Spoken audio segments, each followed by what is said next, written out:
Welcome to another episode of Queer View Mirror.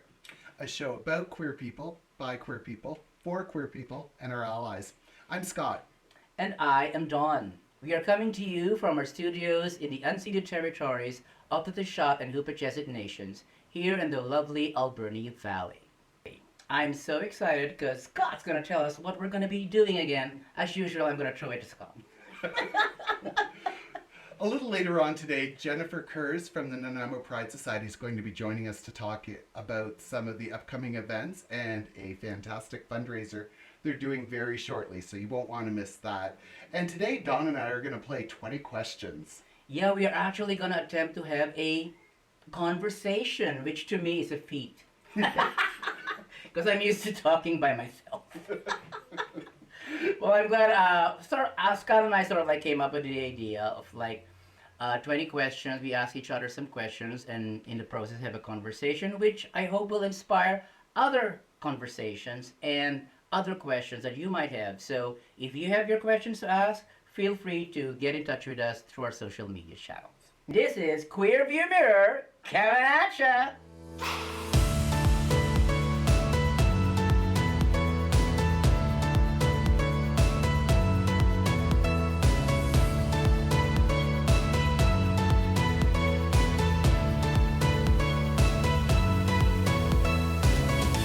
I are going to be Say. talking about our experiences and our opinions, and neither of us would presume to speak for an entire community. So, having said that, Dawn, why don't you ask your first question? Okay, Scott. As you know, Scott is a Gen X, whatever that is, and obviously I'm a boomer, a late bloomer, and I need some updating, right? So my first question to Scott is, Scott, how would you define queer culture? Oh, I guess the simplest way is anything that isn't inherently heterosexual. Yeah, I mean, anything that's in and around the 2S LGBTQ plus community, or, things that just make most Americans uncomfortable. Why Americans? Oh, wait, you Canadians you're easygoing, right? Or should I say, you Canadians? I'm not a citizen yet, but I will be soon. Okay, your turn. Why did you wait until you were 51 to come out? Well, as you know, I was born in the Philippines, and the Philippines is a very predominantly Catholic country. And if you're born gay there in the Philippines, you are relegated to a secular society. You can only be a hairdresser, a makeup artist, a fashion designer, and a sidekick to a comedian. Not the main comedian, but the sidekick. At my time, things have changed. Mm-hmm. So I had to play it straight, and I deserve a lifetime achievement for that. I got married, I raised 3 sons, and I have no regrets. Don saw the Emmys not too long ago, so he's been practicing his speech. Yeah, the Emmys were short on inspiring acceptance speeches, but there were some good ones. I'll give them that. Okay, my turn. I heard it said many times in those award shows as well. An authentic life is a powerful life. One of the strongest values we stand for and advocate here on Queer View Mirror is we promote authenticity. What are your thoughts on how you can live a authentic life? Oh, good question. Well, I used to do those storytelling events in and around the area, and I did those for a number of years. And I was really fortunate to have a wonderful friend and mentor who literally wrote the book on authenticity. To me, authenticity is just being true to yourself. And there's a lot of pieces that go along with that. And for some people, like yourself when you were coming out of the closet, being authentic requires a lot of reflection and a lot of, holding yourself accountable. So authenticity is important, I think, for us to realize who we are. And I also think it's a process. Oh yes, it definitely is. In my part, when I was not authentic for so many years because I was in the closet, right? Mm-hmm. I'm glad I can live my authentic life here now in the wonderful Alberni Valley. Okay, my turn again? Oh no, your No, turn. my turn. You have a reputation in this community for being kind and generous. And, I've seen some of the amazing things you do. What does being kind and generous mean to you, and why do you do it? Well, it's funny you asked that because just a few days ago I was thinking like, I want that to be my legacy. I want you to be there in my funeral saying, Dawn was a generous person. But beyond that, I am a firm believer in karma. You reap what you sow. So I keep on sowing kindness and generosity. It has a way of coming back, and that has been my life experience. It has always come back to me in double fold, triple fold. So I continue to be generous, and it continues to come back to me. And I'm very happy about that. That's great. All right, my Over turn. All right. Given the prevalent hookup culture these days, you should know, is monogamy is monogamy even a consideration or possibility in queer relationships? You're Well, married, right? I am. Mhm. And is it a possibility in queer relationships? Well, I think anything is possible. And I think any of those decisions um, should be made between the consenting adults that are involved in that situation. So, is it possible? Absolutely. Is it likely? Sure. On a But scale of 1 to 10, I don't know if it can be defined, Don. Like, we don't know what goes on behind people's closed doors. I guess. Nor should we try to know what goes on beyond closed doors. Well, even among straight people, monogamy is also becoming a myth. Well, and we could dive into the evolution of culture and society. Back when the baby boomers were kind of ruling the earth, they had. We were? I was at the tail end. For 10 minutes. I you was missed the tail it. end of that boom, that generation. They had very different values than the millennials and the Gen Zs coming forward. I've seen some great memes about and reels about Gen Zs talking about the nature of monogamy and relationships and what that looks like. And, there used to be a very set formula. You date, you get engaged, you get married, you have kids. 10 to 20 years, you either keep going or you get divorced and start Or you again. get widowed. Mm-hmm. Yeah, well, I mean, life always throws curveballs. So, do I think, monogamy is possible? Yes, absolutely, I do. Well, yeah, like you said, all things are possible. Yeah. Do I think it's desirable? I think the world's changing. Yeah, I guess it's becoming a thing of the past, like the fax machine. What's that? Yeah, it came after the VCR, no, before the VCR. So it's your turn. My turn. So you currently have 3 TV shows in various stages of production. And you had your hit show in the Philippines back in the day. Why media? Like, why do you want to be in front of the camera? I don't know, because like you said, back in the Philippines, I used to come out on national television, and that went on for 7 years. And my mentor was sort of like a media mogul back in the Philippines. I don't know, it just came natural to me. So when he passed away, I sort of like inherited the show, and I hosted the show. I got to direct, I got to write, and then we got a director who would come down and say, "You're so natural in front of the camera. You get the gift of gag." I said, "Wait, it's my gift apparently, so why not share it?" So I went to Nancy Wilmot at the time and said, "Hey, why don't we do a show called The Wave, the Wonderful Alberni Valley Experience?" And we met up and said, "Hey, why don't we do a show?" And you came up with a show, Queer View Mirror, and we're working on a third show, but that's under wraps for now. And the rest is history. I don't know. I'm just comfortable in front of the camera. There you go. And Don is currently lobbying for his 3rd Daytime Emmy Award. Daytime. I want to get an EGOT before I die. Like you said, all things are possible. Exactly. All right, my friend, your turn. All right, my turn. Is age really a thing of the past, or just taking a back seat to more pressing issues at the present time? Well, I think AIDS was a big issue, especially in the 80s and 90s. I mean, you couldn't avoid it. Madonna was doing fundraisers, and Elizabeth Taylor was taking pictures in AIDS wards in hospitals, and Princess Diana very famously also went to an AIDS ward and visited with the patients. People were raising awareness and they were raising money, and it was all over the news. And our leadership on both sides of the border just failed on so many levels to address the our own kind of Holocaust and make some changes to the healthcare system. So that was driven a lot by the gay community because it had to be. Where were you then? Toronto. Okay. Yeah. No, I moved to BC in the mid '90s.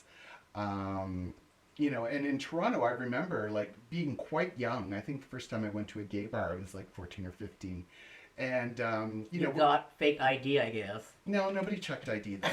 No, It was a really. gay bar, so you Yeah, don't and the check driver's ID. licenses didn't have pictures. I mean, you could show them anything.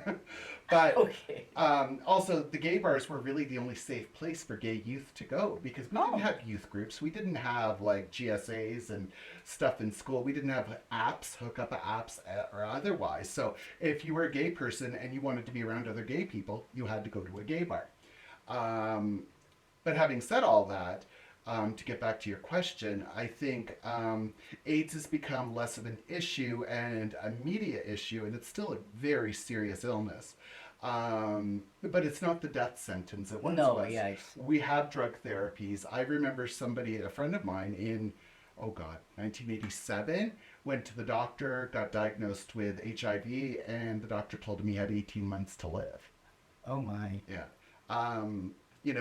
A little bit of a spoiler alert, he's still alive. I mean, he did really, really well, but if he'd followed the medical trajectory that was determined at the time, he would have been long gone.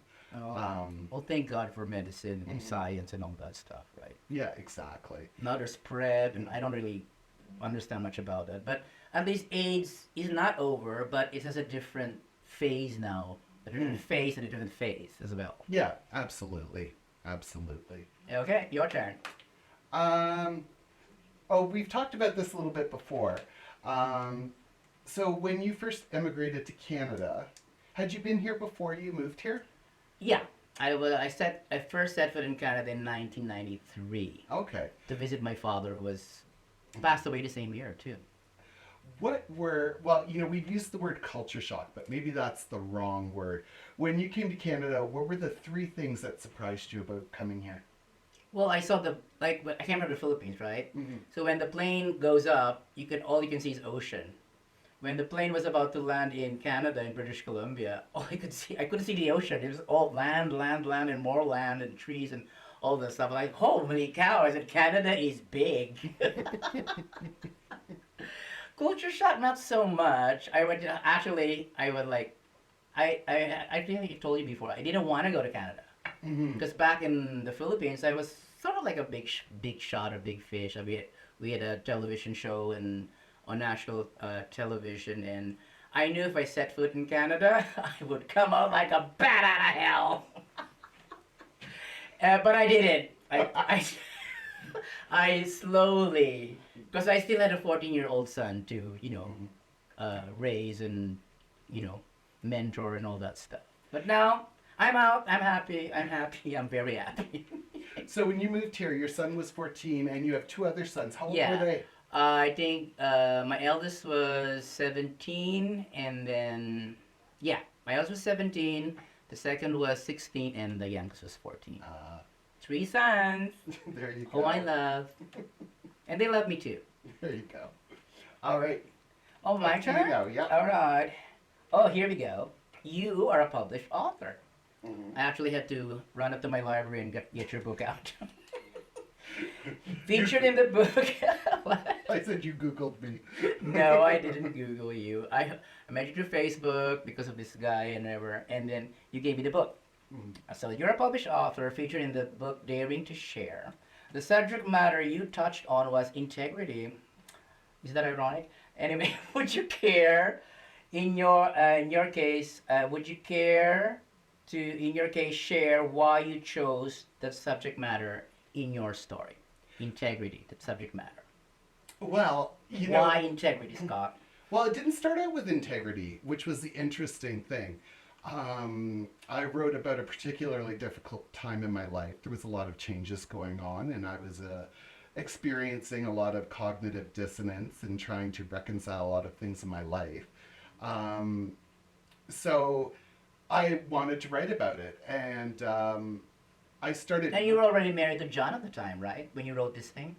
Oh God, John and I have been married. Well, we've been together almost 30 years. Okay. Yeah. So I started writing, and it really did flow. I think anybody who's tried to write, you know, once you kind of hit the right subject matter, it's I couldn't type fast enough. Oh, wow. Yeah. So I wrote the story, and then I kind of put it away for a few days because it was really quite emotional for me to write it. And then I picked it up again and reread it. And the original subject matter was adventure, and I was writing about all my adventures for the past year or Well, I so. should write something like that. Yeah. Well, I'd Okay. recommend it. Writing's very therapeutic. Okay. So as I was reading it, and I was reading about a lot of my adventures, the good, the bad, the ugly, I realized that there was this underlying theme. And I spoke to my publisher, and because I'd already sent her the first draft, and she said the same thing. She's like, you started out writing about adventure, and it's there, but at the same time, I think this speaks more to your inner journey. And I said, yeah, it really is about my integrity and the integrity of people around me Mm-hmm. and what that looked like and how that affected me. So yeah, I mean, I didn't start out to writing about integrity. It just kind of happened Oh, okay. inadvertently. Mm-hmm. And the rest is history. I've read the whole chapter. It's very interesting. Thank All you. right, your turn. Would you ever write a book? I attempted to remember. You you were asking Well- me to dare to be queer or something. You were writing another book, and I was starting to write, but I don't know. Maybe I haven't gotten into the real flow of it yet. But I am. I do want to write a book about my adventures, my life experiences, and gay erotica. Really? Would you write fiction? I would. I Yeah. would. And it would be semi-fiction because I am into that stuff. That's for another story, another question to that'll be answer. another Your turn. Well, no, I just asked you about writing. Oh, Would would you- I ever write a book? Yeah, I have that in mind. Before I even produced these shows, I was attempting to write some stuff, and I ran into you, and how fortuitous, right? Mm-hmm. And yeah, I'm working on it. I will write. Yeah. Oh no, absolutely. I mean, we can publish anytime. We just have to put something together.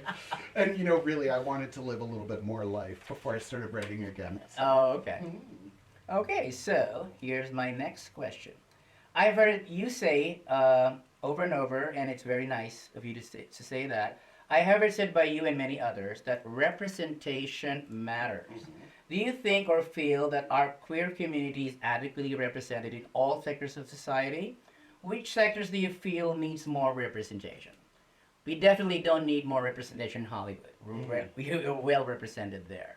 How about in the political field, in the everyday field like teaching, teachers, writers? I think, okay, so I always say representation matters, and yes, we all, every community, whether you're BIPOC or queer or differently abled or you have diverse abilities, we like to see ourselves represented, in media, in the public sectors. There's nothing more intimidating than walking into an office, a government office, and the government's made some big strides in equity, diversity, and inclusion. I'm kind of glad you asked this because I'm in school right now. I'm going to UBC and I'm taking an equity, diversity, and inclusion and Oh. EDI course. But you do it for the government, right? To some degree. Yeah, I work for a government contractor. That's not why I took the course though, because I was, it's always been really important to me for representation to be out there. Mostly, as a 2S LGBTQ person, because we all see through our own lenses. But also, I think all communities need to be represented, and all communities need to see themselves in these different roles. Mm-hmm. Yeah, so let me rephrase the question. I know it's your turn, but I'll Mhm. rephrase it. It's okay. Why does representation matter? For equity purposes. Okay. So, different communities exist. Therefore, their voices need to be heard. I agree. I absolutely agree.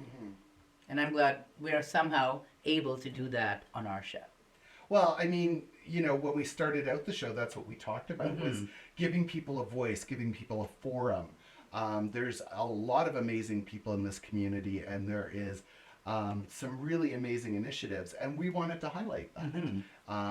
And we wanted to bring people on. So, if you're watching this right now and you represent an organization or you've done something particularly representative of the values, by all means, reach out to us. We'd love to chat with you and maybe get you on the show. And share your story. Mm-hmm. Okay, your turn. Just shifting gears a little bit. RuPaul's Drag Race. Oh, I love that. What are your thoughts? I love it. They won the reality show award in the Emmys, Mhm. and RuPaul stood there. I'm gonna cry. He had one of the better acceptance speeches, and but the drag queens have been going through the past year, and the transgender community have been going through. They've undergone some sort of like persecution in some way.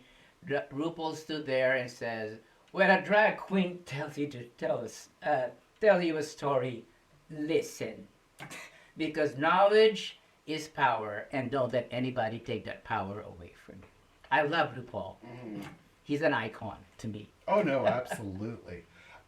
Definitely. And, I read somewhere that he has had, with the various franchises of Drag Race, whether it's Canada's Drag Race or Drag Race Philippines, Drag Race Spain, like I'm sure there's Drag Race Mars out there, 39 seasons of programming. Oh, wow, fantastic. Yeah, no, it's really unheard of. That's exactly what's the mark. Wow, world of wonder. That's a RuPaul. Yep, that is. But you're a fan. I'm a massive fan. I think I've seen them all. You've done drag. Some of them several times. Oh God, I think I've done drag once, and it's a lot of work. I have so much respect for you drag queens out there. That is so much work.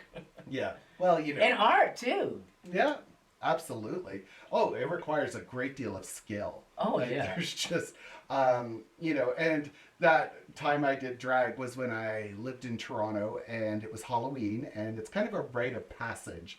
Is that I think every queer person attempts some sort of drag at some point in their youth. But for me, and we're talking like this was 30 years ago, or actually probably even a little more. It was like $1,200. It was like a full day's work. It was. Oh my. Oh yeah, and I had like real drag queens helping me out with this.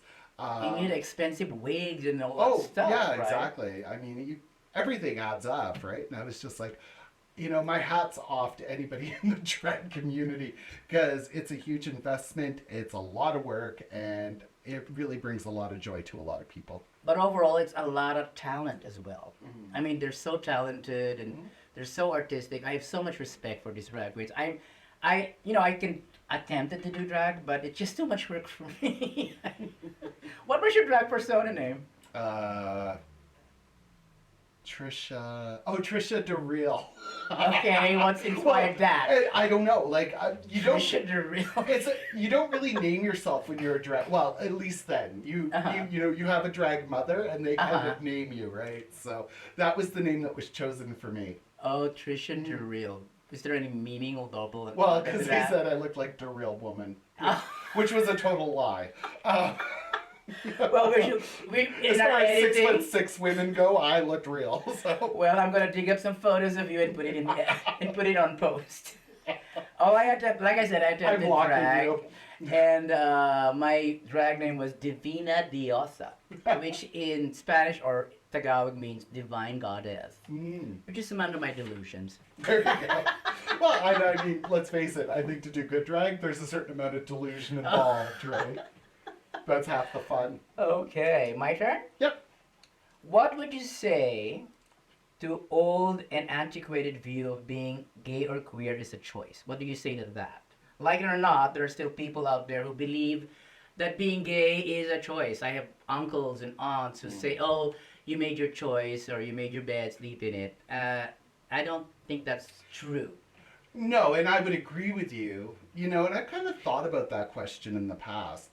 And I wonder, like, for those people who go, being gay is a choice, is being heterosexual a choice for them? Yeah, exactly, Like, right? could they choose to be gay and they fight that and they choose to be heterosexual? So I think, the word in there being choice, I mean, we all have a choice to do everything.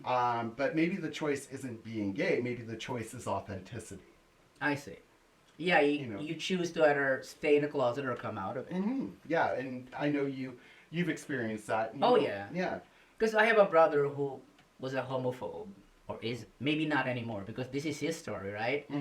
He kept on asking me questions like, was it the environment? Was it like we grew up with the same parents? You're straight, I'm gay. I mean, you didn't choose the color of your hair. You didn't choose your height. Yeah. You didn't choose to be left-handed or right-handed. It's the same way. You don't become gay.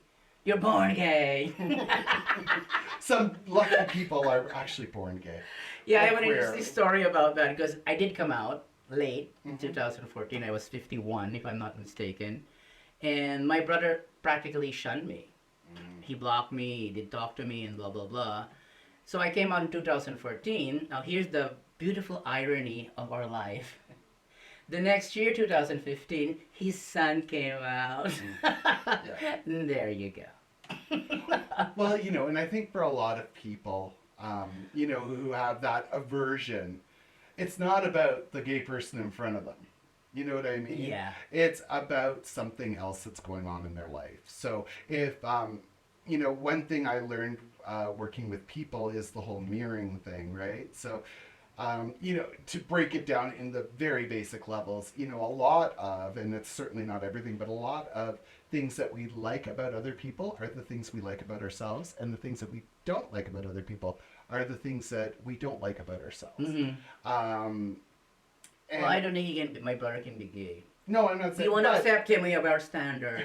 we're not recruiting, but thank you. Exactly. But I think in your brother's case, maybe there was something in his son he recognized, and that's what he was reacting to. No, my nephew had a hard time coming out. What he actually had to do was leave the house and then text his brother, sister, and parents saying, "I have notes for you around the house, and this is where you can find them.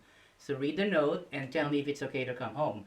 Imagine that. Yeah, that's just tragic. I cry every time I tell that story. Yeah. Yeah. He had to. I think he cried himself to sleep when he realized that he was the way he was. I think he cried himself to sleep for 2 years because he saw how my brother was persecuting me, trying to. My brother actually went on a witch hunt to prove that I was gay because I was hiding, that's right? Right. Yeah. Right. But anyway, that's another story, but it'll be in my book. Okay, your turn. So we kind of touched on this a little bit with RuPaul's Drag Race, and I find it interesting, and we'll talk about our reference to our terms, but you frequently wear dresses and sparkles and jewelry and whatnot, and yet you say you've done drag once. So how do you define drag, and how is drag different than what you're doing? Well, in my understanding or in my concept of what I'm doing, I'm cross-dressing. I'm not really dragged yet because I had my cousin ask me the question. So where's the makeup and the false eyelashes? That's already the drag part. So I will go as far as cross-dressing because I love like you said, there's no gender in fashion. Nope, that's true. I mean, it's only I don't know whoever started this women's fashion and men's fashion. Fashion is fashion. Clothing is clothing. Right? Like the Scots wear skirts. Yeah. They're still men. They're still straight. Right? So I'm cross-dressing. But I maybe eventually will go to drag. I will dare to drag. To go drag. I'd buy a ticket for that show. It's just the wigs. They're expensive. Okay, so the next part of that is, why, what does clothing represent to you? Like, what is it that makes you decide, today I'm going to wear an evening gown, or today I'm going to wear jeans and a t-shirt? Because I've seen you like across the spectrum. Yeah, I know. It's well, the normal clothing is like for day-to-day chores. I mean, I wouldn't wear a gown to work, right? Or and that's a funny thing because we recently just had a Christmas party at the place I work at, and so my boyfriend, not boyfriend, was still in the closet. We're gonna get to that later. Said, "You're not going to go over the top, are you?" He says to me. He said, "Well, just for you, I'll wear my Calvin Klein suit. How about that?" But when I was going through my closet, I pulled out this blue dress that I've never worn. So, oh, screw you. I'm wearing my gown with wings and everything. To me, it's like, it's an expression of my art. It's an expression of myself. Like, I feel, I like the attention. I won't lie. I love the attention. And I get more attention wearing sparkly clothes and colorful clothes and flowy clothes. So, there, sue me. You know what? I think that's a great answer. I do. I mean, I think everybody should have that mentality. I get more looks. I get more comments. I wore and you know me. I post on Facebook the outfit, the date, and everything. And so my sister saw my latest outfit that I wore to the dinner I hosted, and she said, "Oh, that would look better on me." Oh, like hell it would. It might not even fit you. So when Don says he posts his outfit, Don posts his outfit, then he puts it in 5 different chat groups, then he posts it to 5 other Facebook pages, then he sends individual messages. So I don't think I've ever missed an outfit of Don's. Like I said, I love the attention. Silly. All right, let's see. My next question is there such a thing as being too queer or too gay? God, no. Let Over your the top. freak flag fly. That's but that goes to authenticity, right? Exactly. Like, and who's to say there's an acceptable level of queerness? I mean, it's laughable. It really is. I know back in the pride parades in certain communities, especially in the States.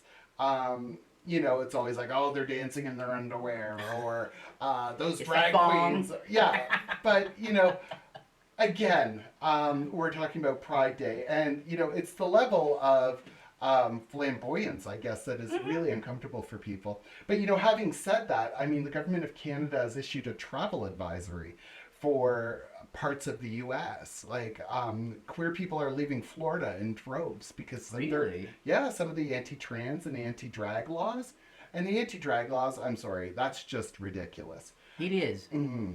So, we're going to persecute, again, communities. These, we're not going to get rid of trans people. Like, I don't, not that we want to, but, we can't convince other people we're going to get rid of them. They exist.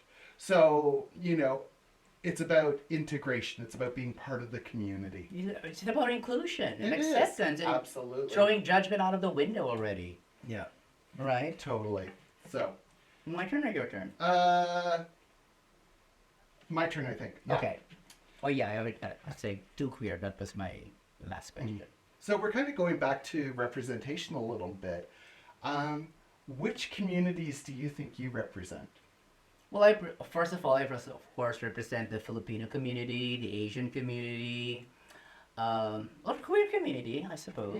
And my community of Alberni Valley, I represent Alberni Valley quite well. And there was one time somebody like attacked me verbally and said, "Call me faggot." So I posted it on Facebook, and the response I got from the community was just so overwhelming. I was so happy. Well, that's Came to my amazing. defense immediately. So having said all those communities, why do you think representation matters for those?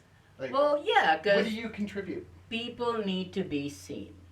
So I'm here to say I think one of the groups I would represent would be those who are still afraid to come out. It's fine. It's 2024, for Pete's sake. Come out already and live your full authentic life. You will be happier if you do so. Oh, that's fantastic. My turn? Yep, your turn. All right. When we first started all this, you were the one who came up with the name of our show, Queer View Mirror. You and I are aware that even within the LGBTQ community, there are people who are not comfortable with the word queer. So can you update these people like you updated me? Because The word Okay. queer. Let's talk about that for Well, a let's while. talk about that. So, the word queer seems to be offensive for some older members of our Yeah, over. community. And, for the longest time, it was a slur. I think to some people it probably still is, but, we've reclaimed that word, much the way So what do women. you mean by that? We reclaimed it. Well, because we're using it now. We're embracing it. Um, we could get into like dictionary definitions and blah blah blah. No, no, no. Really, at the end of the day, who cares, right? But you know, for younger people, queer isn't offensive. It's descriptive, and it just basically means not cis or not hetero. It means diverse, really, in a lot of ways. Um, Now, having said that, we reclaimed the word queer, much the way women reclaimed the word bitch in the Yeah. 80s, Oh yeah. right? I remember that movie that's sort of like stuck in my head. Like this movie where Richard Gere was being said, "Are you queer, mayonnaise? Are you queer?" Like I think it was Richard Roundtree. He was the real sergeant. He was constantly drilling the character of Richard Gere and saying, "Are you queer? Are you queer? Are you queer?" Yeah. But now, like you said, we have embraced it. But there are still some who haven't embraced it. No, I know. Right? Oh, We that's hear from them understandable. all the time. It's okay to be queer. Yeah. As long as you define, to me, the definition of queer now is delightfully different. There you go. Yeah, absolutely. We are all delightfully different in our own way. Mm-hmm. No, Even straight exactly. people are delightfully different. Yeah, absolutely. Well, how many straight people do we know identify as queer? And when I say straight, I mean from outside appearances. Mhm. Living a heteronormative life and again, no judgments on that. But, they identify with queer because of something else in their life or an Mhm. attraction or, any number of reasons. So, queer doesn't mean what it used to. Okay, another word we're going to be defining in future episodes is kinky. That was a lovely conversation, Scott. Thank you. Oh my gosh, that was so much fun. I don't know why I was so resistant for so long. I guess because I was kind of afraid how you were going to interrogate me on the camera. Well, I told you the questions beforehand, and you were okay with That it. helped. That helped quite a bit. Now, if you, our viewers, have any questions you would like us to discuss in the future, please feel free to reach out. We have a very delightful queer guest once again, and Scott's gonna tell us all about him. And I'm pretty sure that's because Don doesn't know where he is. Well, you're the one who booked the guest. That's true. Joining us today is Jennifer Kurz, and Jennifer is the newly elected vice president of the Nanaimo Pride Society. And Jennifer's going to join us now to tell us about this wonderful fundraiser that's coming up very shortly. And also some of the projects that the Nanaimo Pride Society is working on going forward. Let's go to the interview. Hi, joining us today on Queerview Mirror, we have Jen Kurz, who is the vice president of the Nanaimo Pride Society. And Jen's joining us today to talk about their latest fundraiser. So, hi, Jen, welcome. Hi, Yes, guys. very exciting. So exciting. I guess I'll just get right into it. So, our first big fundraiser as a newly seated society is going to be on March 16th in the evening at the Queens, and it's a bevy and burger night. But it's just not your standard bevy and burger night. We're having a huge silent auction, part of which will be offered at the Queens itself, but we will also have an online presence for that as well. Some amazing prizes rolling in from HeliJet, talking with the Canucks. We're going to try to get something Ooh, lined up. And so many local queer positive businesses and queer owned businesses are already in the mix. To let you guys know, anything small or big is a great fit for us, and we'll make a wonderful package if you have something to donate.